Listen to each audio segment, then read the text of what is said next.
I've been looking at this, and Molly said something the other day that the betting favorite for defensive player of the year is Micah Parsons, and I'm just trying to figure out how. Because it's based off numbers, huh? Because it's based off numbers. Is that what we're gonna do? I mean, he ain't even close with the numbers. T.J. Watt leads the league in sacks.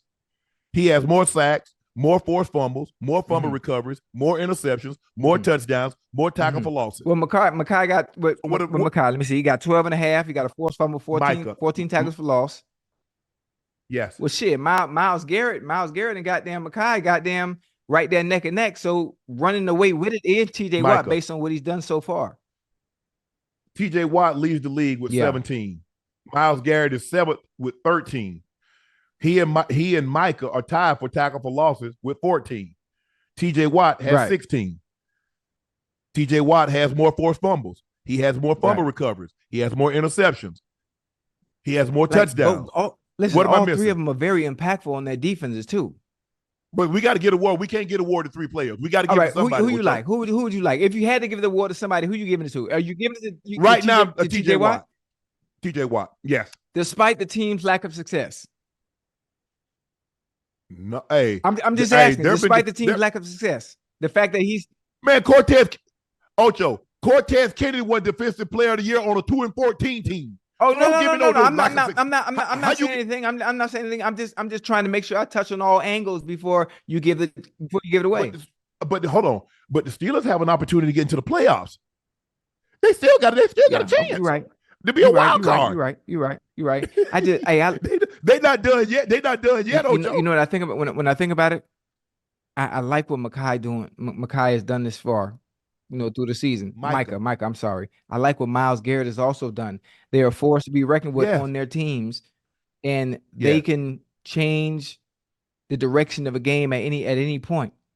And is it the fact that maybe they're getting double teamed? They getting tripped? Oh, you don't think TJ getting double teamed? I don't know. I don't watch the D line like that. I watch it all because especially I'm watching it all for the simple fact I need to see. I don't really get caught up into like, okay, he scored. I need to know why he scored. Okay, he got a sack, but I need to know what happened. How did they scheme it up? Did somebody get up on the block? Did they slide the wrong way? Did the back miss the block? I have to look at all of that. And if I look at TJ's numbers, and it's just hard. And it's not like the Steelers defense are trash. I can see if he's on the defense and they dead last in pass defense. But we know what the Steelers are. The Steelers have always been they linebackers have always been legit.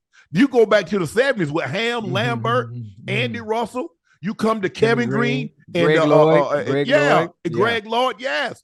And you go to Gilden and you go to Joey Porter and you go to Holmes and you go to Kirkland. They've always had linebackers. James Harrison, Kendra Bell, Farrier. Hey, so I have a question. T.J. Watt normally played a wide 9, right? He's never they play a 3. They put him down and put his hand in the dirt. But they play a 34. So they play a 34. That mean what? That's still a 9. That's still a 9. No. What would you call it in 3-4? I call it a 34. That's a Sam, Will, and Mike. Okay. Well, we call it. Well, he's normally the strong side, so we call it Sam. You got Sam, Will. You got Plug and Mike.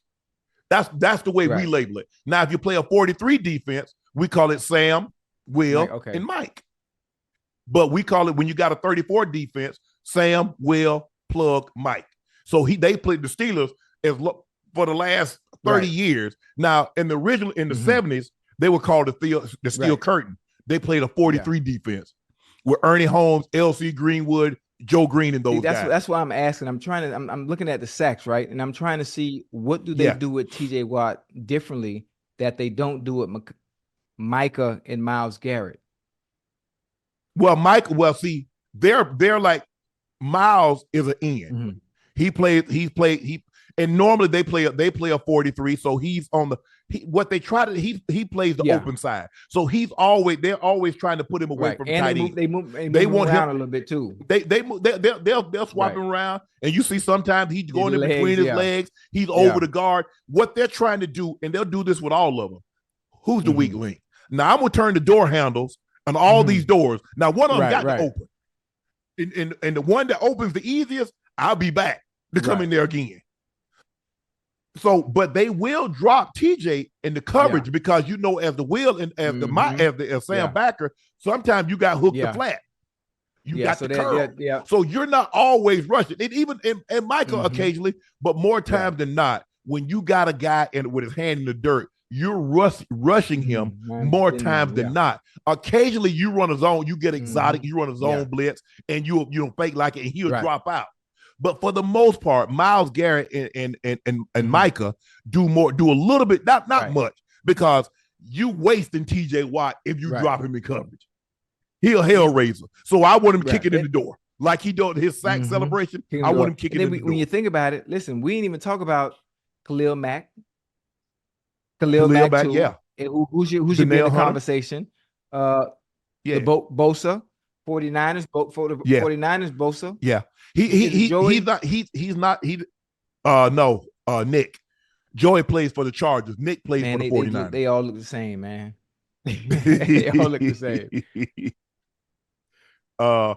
Hunter in Minnesota. Ooh, he was leading the league for quite a bit, maybe about 10, 11, 12 weeks in a row. And it tailed off a little bit.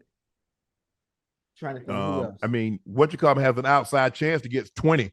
He'll tie his brother. He'll be the only second man in NFL history to have 20 sack seasons. Wait, his brother, JJ had 2 seasons in which he had at least 20 sacks. Nobody else has been able to do that. We've had some guys that have 21 and a half. Strahan had 22 and a half. What's the record? The record 23, right? 22 and a half by TJ and Strahan. That's live, man. You know how many sacks that is? I don't think people even know how difficult it is to get a goddamn sack, let alone to get 22 of them. Yeah. Oh my goodness. They these guys have gotten really good. These guys know how to bend. I mean, everybody, it doesn't matter. Normally the bending was for smaller guys, Sam backer guys that, like a Derek Thomas, like a Von Miller. But if you look at Myles Garrett is 265 pounds, 270, and he can bend like a guy that's 230, 235. Bend like he doing the motherfucking limbo.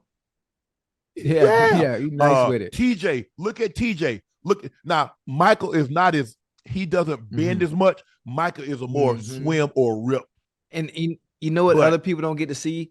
I call it the casual fan. I mean no disrespect. All they think of, they just see DN, they think about rushing and don't understand these fellas have a plethora of plethora of moves. They have a plethora of setups. Yeah. To get to get, man. Oh, dog, it's unbelievable to watch. It's almost like art form. But you don't get to see the hand-to-hand combat because all you see is just a guy just bull rushing, not knowing he's actually setting them up and doing. Bull is when you go basically take the guy right down the middle and walking back to the quarterback. Now, there have been only a handful of guys. The only guy that I know could do the forklift was a guy named Jumpy Gellers. Jumpy forklift, what he would do when the guy would try to pass block him, he would shoot his hands through there like a forklift, lift the lineman up, walking back, sack the quarterback. He's the only guy I've ever seen that. Lift him up off his feet. A 340-pound man, Jumpy can lift him up off his feet and take him back to the quarterback. He must have been strong, huh? He was. Remember, I told you, Jumpy from Charleston. Jumpy is only like one. Like Larry Allen strong, like that? Yeah. Oh, he lift Larry Allen up. Shit. Lift him up. Larry Allen. Lift him up. You see Reggie humped Larry. You see when they had the thing, the 30 for 30 on ESPN. What happened? Well, he clubbed him. Humped him. Okay, yep. He must have caught him on his heels. That's what Reggie does. But see, Reggie could also bend for a man that size. And Reggie had no gloves. Reggie just out there with his bare hand. Didn't matter how cold it was. The tape on his finger. On his wrist. Yeah, man. Ah, that's dope. So, and the guys could wipe, they bend the edge, turn, whoop, right there to the quarterback. Oh man. What? The guy set you up with the rib. So it's all a setup. They're looking at, how deep does he get? Okay, how deep is the quarterback? Okay, 1, 2, 3. Okay, that's where the quarterback is. Okay, his setup 1, 2. Okay, ta. And so it's like a rhythm. Yeah. Okay, he's here. Okay, this is where I need to get to. Okay, I need somebody. Hey, I need you to collapse the pocket and make him take one step back, or take it so he can't drive. He can't step up, because now I can bend and get around the edge. So it's a dance. I mean, like you said, people think, oh, he got a sack. But do you know why he got that sack? So much. Do you know how he got that sack? Comes into play? Yes. And I always wondered, from like playing the mind game and thinking about it, as a DN, obviously I don't play DN, but I would count the kick. And when he anchors down, I mean, I'm just saying in my mind, if I know when the ball snapped, he kick, and then knowing when to make my move, or when to apply pressure, when to punch, when to swim, when to dip and rip. Yeah, man, it's so many things that come into play. I'm just taking it as if I was playing receiver and just implementing the same thing as if I was playing D. But the hardest part is, Ocho, is that you don't know where the quarterback is. You know where you think he should be. But how many times have we seen the offensive line, the tackles push the guy up the field, only to have the quarterback run right into it? Yeah. He run right into him.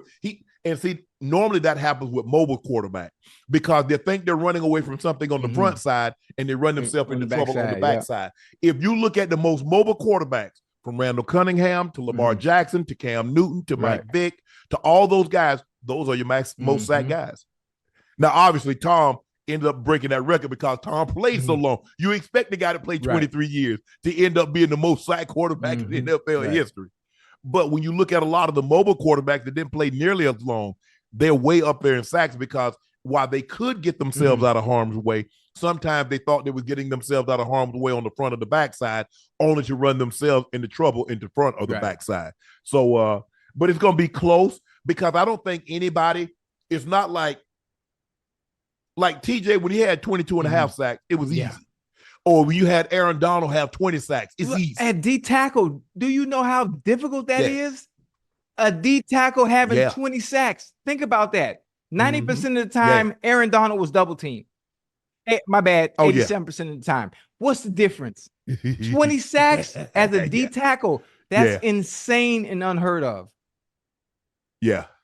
That's crazy. It was unbelievable. And to see, and the thing is, what was so impressive, because like when I watched JJ Watt, JJ was kind of simple. JJ just had to rip. But he was so quick with his first step, and he was playing the 5, wearing them guards out. You wear them guards out. Same thing with Bruce. Bruce was a 5 technique, got over 200 sacks. Hey, I don't know if maybe now with that extra game, big, if you can play. Yeah, be able to move like that, man. For sure. That's a big boy, man.